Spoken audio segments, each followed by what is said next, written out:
আসসালামু আলাইকুম রহমতুল্লাহ। প্রিয় দর্শক, আজকে আমরা এমন একটা বিষয় নিয়ে জানতে পারবো যেটা জানার পর আমরা সবাই সেটার আমল করব। আমরা পৃথিবীতে আসার পরে অনেক কিছু চাওয়া থাকে, কিন্তু চাইলেই আমরা সব কিছু পাই না।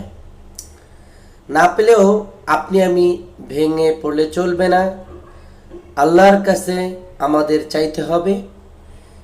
পৃথিবীর কারো কাছে চাইলে হয়তো বা সে কষ্ট পেতে পারে, কিন্তু আল্লাহর কাছে চাইলে আল্লাহ অনেক খুশি হন।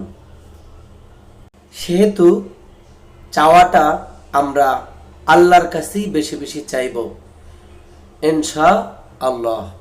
আপনি আমি পৃথিবীর যে কোনো মানুষের কাছে গেলে হয়তো রাগ করতে পারে, কষ্ট পেতে পারে, কিন্তু আমি আপনি আল্লাহর কাছে যদি মন খুলে চাইতে পারি, অবশ্যই আল্লাহ খুশি হবেন এবং দিয়েও দেবেন ইনশাআল্লাহ। সেহেতু আমরা আমাদের রব মানে আল্লাহর কাছে চাইব ইনশাআল্লাহ। আমাদের আল্লাহ আমাদের দিয়ে দিবেন।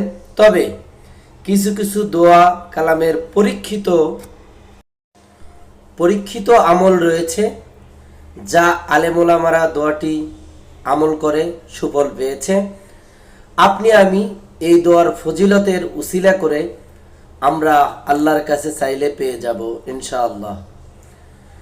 সেই আমলটি হচ্ছে প্রতিদিন ফজরের নামাজের পরে 1000 বার দুরূদ শরীফ পড়া।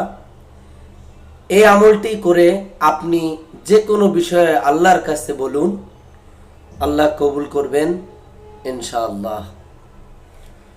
মনে রাখতে হবে, অবশ্যই আমরা খাস নিয়ত করে আল্লাহর কাছে নসিহত করে আল্লাহর কাছে একদম খুশুর সাথে আমরা যেন চাই, তাহলেই আমাদের আল্লাহ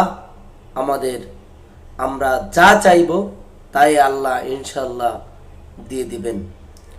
সেহেতু আমরা এই আমলটি মনোযোগ সহকারে করব, যাতে করে আমরা আল্লাহর কাছে যা চাই তাই পেয়ে যাই।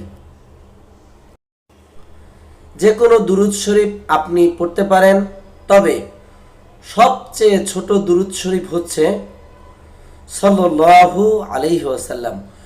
অবশ্যই আপনি যখন দুরূদ শরীফ পড়বেন, দুরূদ শরীফটা যেন শুদ্ধ হয়, সহিহ হয়, পড়লে যেন আল্লাহ খুশি হন, আল্লাহ রসুল সাল্লাল্লাহু আলাইহি ওয়াসাল্লাম যেন খুশি হন। এটাই আমার কথা। শুদ্ধ হতে হবে ইনশাআল্লাহ, আমরা চেষ্টা করব।